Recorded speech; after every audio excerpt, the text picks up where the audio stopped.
Premier titre de ce 20h et nous ouvrons une large page consacrée à l'éducation. L'excellence dans ce secteur a encore été magnifiée au plus haut niveau ce matin. La présidence du FASO a sacrifié à la tradition en organisant la journée de l'excellence scolaire et ce 31 août. Pour l'édition 2023, ce sont plus de 160 scolaires des 13 régions du Burkina Faso qui ont été honorés à travers des prix divers. Le reportage de Jérôme Tendano. Ils ont brillé, malgré l'adversité. Élus meilleurs parmi les meilleurs, ils sont la crème de l'éducation au Burkina Faso au titre de l'année scolaire 2022-2023. Enseignants et élèves, ils ont en commun le courage, la discipline, l'ardeur au travail.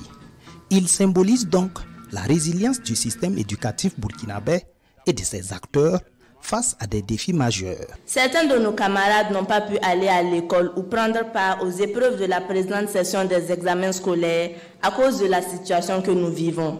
Par ma voix, les lauréats leur expriment leur solidarité. Conscients de la force de l'union, nous nous donnons la main et nous nous engageons à faire en sorte que l'école soit un lieu sain pour l'apprentissage et la formation. Plus qu'une célébration, cette journée reflète également l'engagement des autorités burkinabées en faveur de l'apprentissage, de l'inspiration et de l'atteinte des sommets académiques. La quête permanente d'une éducation de qualité pour former les leaders et les innovateurs de demain. Je voudrais ainsi saluer la bravoure, l'abnégation et le professionnalisme des enseignantes et enseignants dans ce contexte particulièrement pénible et décisif pour notre patrie.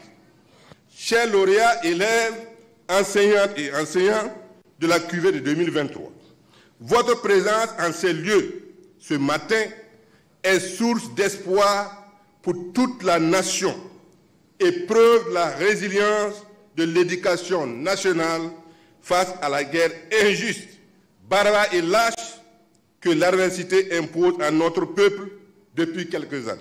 Il est normal que la nation tout entière vous soit aujourd'hui reconnaissante car vous n'êtes pas seulement des acteurs et actrices exemplaires dans vos tâches professionnelles, mais aussi et surtout des citoyennes et citoyens engagés et responsables.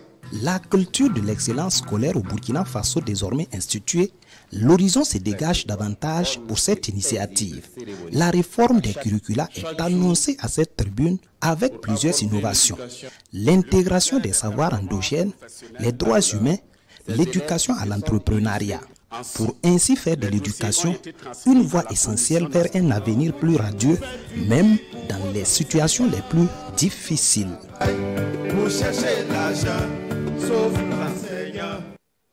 Voilà des distinctions qui encouragent les élèves à se consacrer encore plus à leurs études et qui galvanisent les enseignants à se donner encore plus dans leur métier. Une reconnaissance accueillie donc avec joie et satisfaction par les lauréats qui prennent donc l'engagement à maintenir la flamme de l'excellence. Suivons quelques réactions au micro de Chantal Ouedraogo. Kaboré et Céline Rwamba, les deux super lauréates qui reçoivent des super lots composés de villas, de motos, 1 million de francs CFA et bien d'autres récompenses. 160 au total, élèves et éducateurs lauréats de l'excellence scolaire 2023 sont ici honorés et magnifiés par la nation. 28 ans de service, et au cours de ces quelques années, j'ai été couronné d'attestations, de félicitations. Mais ça, c'est vraiment la plus grande reconnaissance que j'ai reçue. Et je dis merci aux autorités. Aujourd'hui, je suis très fier d'être le premier au plan national.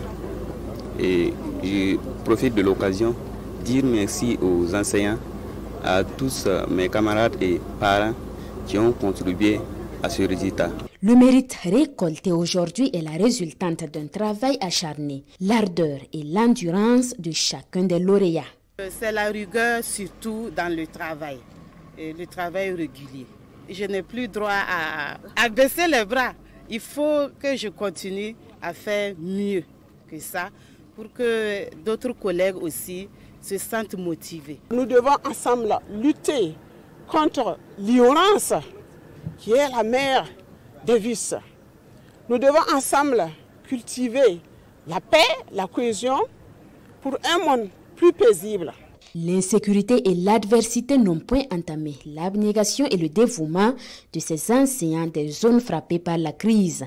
Une belle leçon de résilience qui cadre avec le thème de la présente édition. J'avais 38 élèves, j'ai fait 100% avec mes élèves. Il fit des moments pour avoir à manger, c'est pas simple. Pour même de l'eau, c'est pas simple. Et des fois aussi, il y a des coups de fusil. Il faut te cacher, il faut courir par-ci, par-là et revenir après pour continuer. Ces étoiles de l'école burkinabé s'engagent à toujours briller et à cultiver l'excellence et la qualité dans le système éducatif. Allons plus loin sur ce sujet en s'intéressant aux critères de sélection des lauréats. Sachez que ce sont des critères bien définis qui permettent de retenir les élèves et les enseignants les plus méritants pour leur dérouler le tapis rouge. Ce travail est fait principalement par le ministère en charge de l'Éducation nationale et ses structures déconcentrées. Explication détaillée dans ce dossier signé Franco Hydraugo et Ahadzi Sandamba.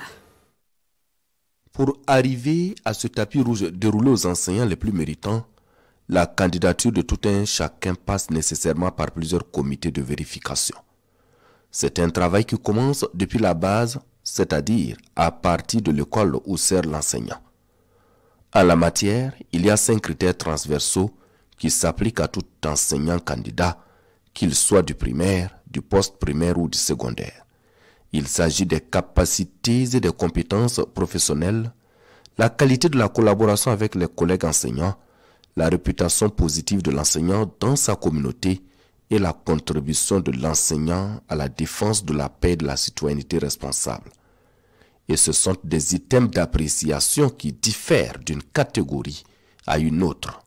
On va essayer de voir les résultats obtenus au niveau du certificat d'études primaires. On va voir les moyennes de ces notes administratives sur une période. Je voudrais rappeler que pour candidater, il faut avoir au moins 5 années de service effectif dans l'enseignement. Et donc on fait la moyenne de ces notes administratives sur les 5 ans. Ça, c'est un critère qu'on apprécie au niveau du primaire. Et ensuite, au niveau des compositions harmonisées, on regarde un peu la note des élèves de cet enseignant. En ce qui concerne le poste primaire et le secondaire, il y a également les critères transversaux qui s'appliquent certes, mais le meilleur enseignant est choisi sur la base d'autres critères propres au poste primaire et secondaire. Là-bas, ils sont nombreux à interagir, à travailler sur les enfants. Et donc, lui, on verra un peu sur la base des visites de classe qui sont organisées par les encadreurs pédagogiques. On regardera les appréciations qui ont été portées. Et comme vous le savez, après le passage de l'inspecteur, il établit un plan d'action avec l'enseignant. Donc on apprécie un peu le niveau de mise en œuvre de son plan d'action. Dans l'un ou l'autre cas, il faut ajouter la participation aux activités au niveau de l'école ainsi que les appréciations de la hiérarchie avec à la clé des lettres de félicitations ou de distinctions honorifiques. Un véritable travail de fourmi fait par les comités régionaux. Et au niveau national, il revient seulement à confronter les différents procès-verbaux. Et en ce qui concerne les meilleurs élèves, le travail est moindre car il s'agit de choisir les 5 premiers, toutes catégories confondues, avec des limites d'âge ainsi que de l'admission dès le premier tour de l'examen pour le BEPC et le bac. À cela, il faut ajouter les meilleurs élèves déplacés internes ainsi que des élèves en situation de handicap. Le handicap visuel, c'est vraiment être aveugle, c'est pas malvoyant, vraiment être aveugle. Le handicap auditif, voilà, celui qui n'entend pas du tout. Un autre handicap qu'on appelle l'autisme, c'est des enfants qui ont des difficultés neurologiques. Et le 4e type de handicap, c'est ce qu'on appelle le handicap lié à la motricité fine. C'est-à-dire qu'il a du mal à tenir l'outil scripteur. Dans tous ces cas d'élèves vivant avec un handicap, ce sont les 2 meilleurs de chaque catégorie qui sont primés.